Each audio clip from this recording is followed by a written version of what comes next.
So how do we get through this, right? How do we push forward in these family disagreements, in these family conflicts? How do we actually move forward? So what I do is I have had great success in just communicating with that heir. And what I have found, like with the heir that is, not communicating, not participating, not really wanting to move forward with the family and selling the house, I have had great success in just having a conversation with that person.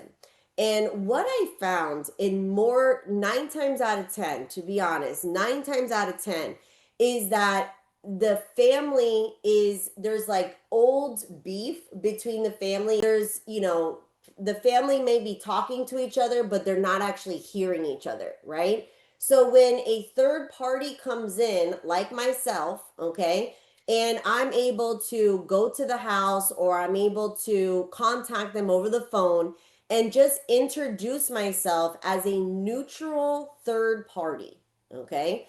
So I basically come in as like that neutral third party that's helping the family with the real estate portion of the estates process, right? So they usually talk to me very easily or open the door to me very easily. And I basically sit down with them and find out what is their position. Like, what is it that they want? What is it that they're concerned about? Okay.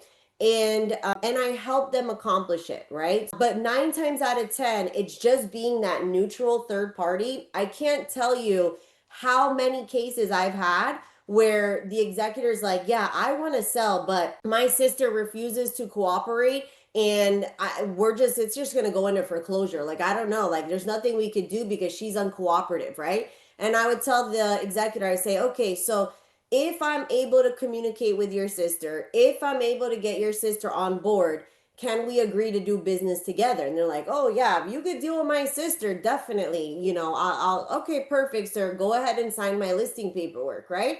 And then I go out and I meet the sister. And I tell you, 9 times out of 10, the sister is like, I'm so happy you're here. My brother is such an asshole. Like they are literally against each other, but they both really ultimately want the same things. They just don't know how to communicate with each other, right?